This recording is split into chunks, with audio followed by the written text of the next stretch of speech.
Já peço para você deixar o seu like, se inscrever no canal, ativar as notificações. Eu convido você, vem tomar um café comigo.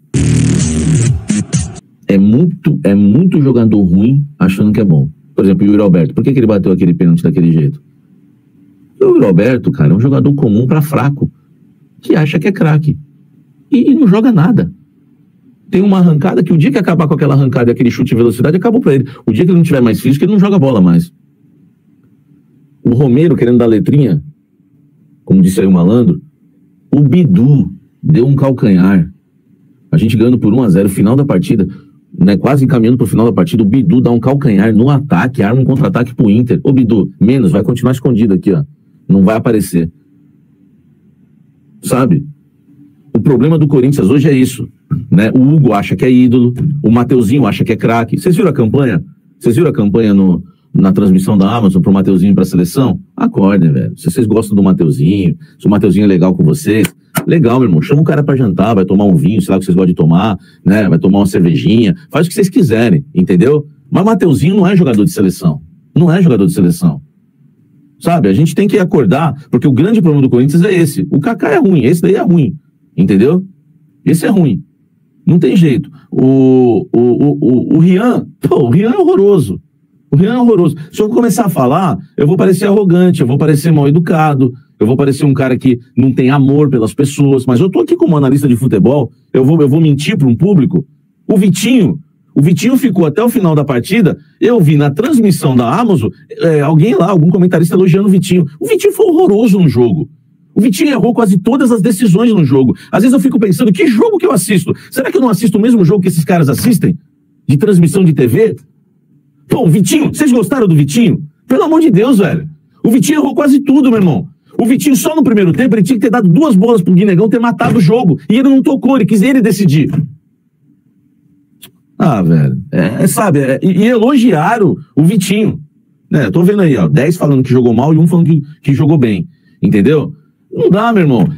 Esse é o problema hoje do Corinthians. É muito jogador ruim achando que é bom. Porque se o cara é ruim, se o cara tem as limitações... Por exemplo, o Guinegão, ele sabe das limitações dele.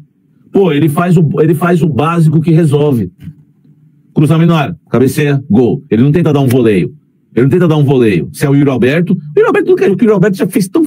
O Yuri Alberto, essa cavada dele é só uma das cenas dos piores capítulos dele, porque ele já chutou bola, ele já finalizou na bandeirinha do escanteio, ele já deu bicicleta que caiu de bunda no chão e a bola foi para outro lado, e agora dá essa cavada. O problema é esse. Por isso que o Guinegão merece o nosso respeito. E eu vou falar uma coisa para você já aqui também, hein? O Guinegão não merece ir pro banco de reservas no Corinthians. Não merece. Domingo contra o Mirassol, vai voltar o Memphis, o holandês, porque ele quer ir para a seleção. Domingo, se ele quiser, né? Se ele falar, eu quero jogar, ele joga. E volta o Yuri Cavada. O Guinegão não pode sair do time. São 7 jogos, 6 participações em gols. 5 gols. Entendeu? 5 gols. Então tem coisa no Corinthians que não dá para entender. Por exemplo, é o que eu tô falando. O problema do Corinthians hoje é jogador ruim que acha que é bom. Porque se o cara não é craque, mas sabe que não é craque, se o cara não é acima da média e sabe que não é acima da média, ele vira um cara muito eficiente. Porque o futebol não é feito só de craques. O futebol não é feito só de estrelas. É o caso do Guinegão. Ele conhece as limitações dele. A gente vê, quando ele cansa, a qualidade técnica dele cai lá embaixo, que ele não consegue mais fazer um giro, dominar uma bola. Mas quando ele tá bem fisicamente, tá lá no começo do jogo, cara, ele faz tudo certinho. Pegou a bola, toca no Vitinho. Pegou a bola, toca no Martínez. Pegou a bola, ele faz o básico que resolve. Então, pra mim, tá? Pra mim, o Guinegão tem que ser titular. Né? Tira qualquer um dos outros dois. Ou põe os dois pra jogar. Ou põe os dois pra jogarem juntos, lá os 3, né? O trio. Mas o Guinegão não pode sair do time, tá? Não pode sair do time. Agora, o grande problema do Corinthians é esse. Né? O amigo aí lembrou que no lance do pênalti começou com o erro do Romero dando letrinha, mas antes, aí eu completei a frase dele, que eu ia chegar lá, né? No jogador por jogador eu ia falar esse lance, mas aí eu completei a análise dele, né? Que o Bidu também deu um calcanhar e deu um contra-ataque pro Inter. Eu só não concordo com ele em isentar o Kaká. Ah, foi pênalti ou não foi? Se não foi pênalti, ele colocou o CD do Tim Maia pra tocar. Não, me dê motivos. Ele deu motivos. Porque houve um puxãozinho. Se foi, a câmera mostra, se foi o suficiente pro pênalti, é outra história. O Bruno Henrique já estava se jogando, é outra história. O Kaká deu motivos. E se a arbitragem estava na maldade, como diz a comissão técnica do Corinthians, e eu acho que, não vou falar que estava na maldade, eu não vou falar isso, né, porque eu sei até onde eu posso ir, nunca tomei um processo, porque eu sei usar as palavras. Mas não foi, para mim, não foi impedimento do Hugo, hein? No gol do Hugo, tá? Para mim não foi impedimento do gol do Hugo. Agora, independentemente se foi pênalti ou não, eu não posso poupar o Kaká. Eu posso culpar o Romero. Eu posso criticar o Bidu. Eu posso reclamar de outras pessoas que participaram de uma forma indireta para esse empate com gosto de derrota. Mas eu não posso jamais querer passar um pano pro Kaká. O Kaká, meu amigo, ele sempre tá no lugar errado, fazendo coisas erradas. Inclusive quando abre a boca, né? Pra falar palavrão onde tem criança, pra levantar faixa onde tem crianças. Esse é o Kaká. E no lance, me desculpe, ele foi muito inocente. E, na verdade, ele tem medo do marcador. Porque um bom zagueiro ali cerca... O que o Bruno Henrique ia fazer? O Bruno Henrique é centroavante? O Bruno Henrique é camisa 10? O máximo que o Bruno Henrique sabe fazer é vir de trás e dar um chute de fora da área para finalizar. O Bruno Henrique não ia dar giro. O Bruno Henrique não sabe girar. Se ele fica parado, o Bruno Henrique finaliza em cima dele. O Bruno Henrique não ia cortar o Kaká, deixar ele no chão. O Bruno Henrique não ia dar um giro e sair na frente. Não ia.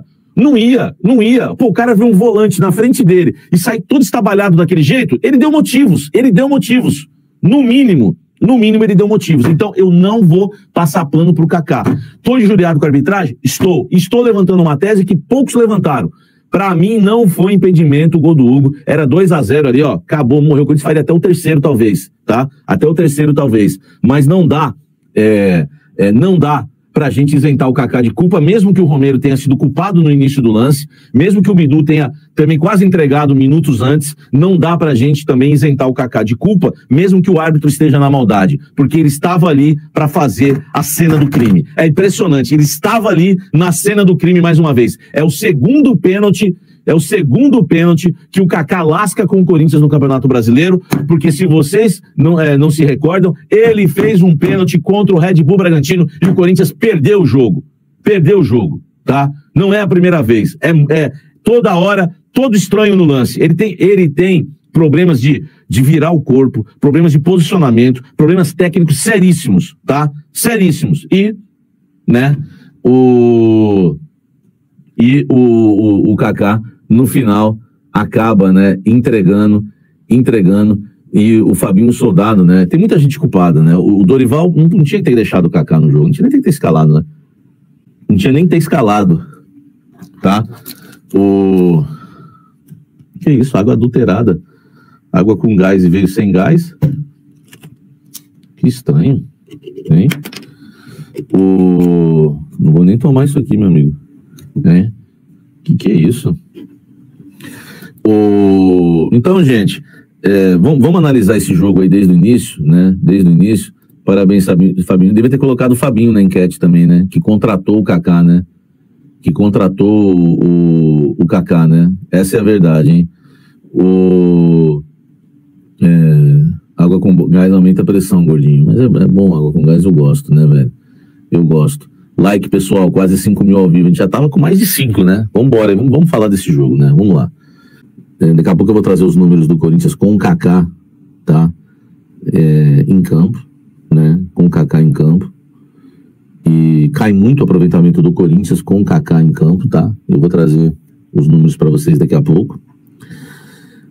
E em relação ao jogo de hoje, né? O Corinthians entra em campo mais uma vez no esquema com 3 zagueiros. Mais uma vez, né? A culpa é do Dorival, enfim, daqui a pouco a enquete está aí para vocês escolherem, tá? O Dorival surpreende na escalação, coloca Kaká, que é a surpresa negativa, Gustavo Henrique e Anceleri na zaga. Ele espeta o Hugo, que é uma das novidades e uma das boas novidades. Gostei do futebol do Hugo, né, lateral, na partida de hoje. O Mateuzinho na ala, né? Ele espeta eles como atacantes lá na frente, chegando junto com o Guinegão e o Vitinho. Eu tenho falado para vocês, o Corinthians tem atacado no 3-2-5 ou no 3-3-4, que faz os 4 na frente e o Bidon vem por trás. né? E aí fica o Bidon de meia e 4 atacantes. Aí vem aqui, ó, da direita para a esquerda, Mateuzinho, Guinegão, Vitinho e Hugo, né? Muitas vezes é o Bidu, mas hoje era o Hugo, no segundo tempo o Bidu. Por trás o Bidon. E, né, ainda os outros 2 volantes por trás, o Ranieri e o Rian faziam uma cobertura, né, ali na linha para o Bidon subir. Esse era o Corinthians ofensivo, né? O Corinthians ofensivo na partida. E depois um Corinthians sem bola jogando num 5-3-2. O Corinthians hoje fez poucas vezes a linha de 4, como eu esperava. O Corinthians marcou mais no 5-3-2. O Mateuzinho e o Hugo desciam, faziam a linha de 5 junto com a linha de 3, né? Faziam uma linha de 5 junto com o tripé de zagueiros. Depois ficavam os 3 volantes, o Bidon pela direita, o Ranieri e o Martínez. E lá na frente, né, o Guinegão e o Martínez, não, desculpa, né? O Ranieri, o Rian e o nosso querido Bidon. E lá na frente, os 2 na frente, né? O Guinegão e também o Vitinho. Aí o Corinthians faz um 5-3-2. Cara, o Corinthians dominou o jogo. Dominou a partida.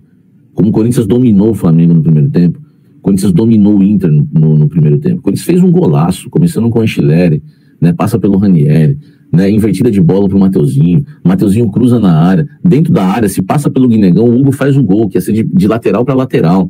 Enfim, jogadaça. Depois o Corinthians no contra-ataque, o Bidon mete uma bola, deixa o Hugo, né? Que o Hugo também ultrapassou, né? Ele deu a condição pro passe, o Bidon faz o passe perfeito, o Hugo sai e faz o gol.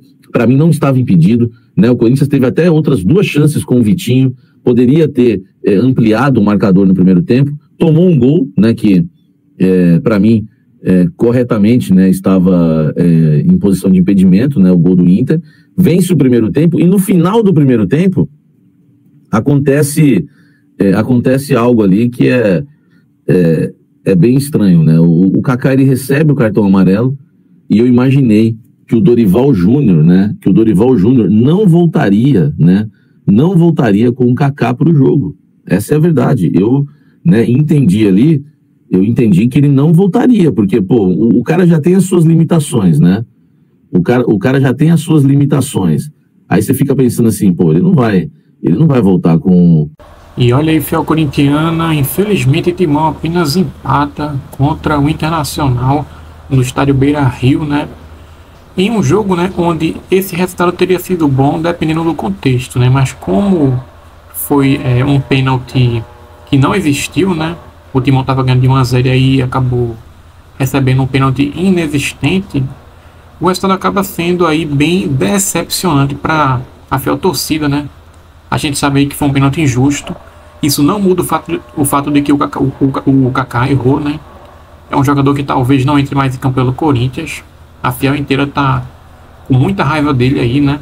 E é de maneira justa, querendo ou não. Mas vamos ver o que acontece, né? Agora é esperar o Mirassol, esperar o Cruzeiro pela Copa do Brasil e vai Timão.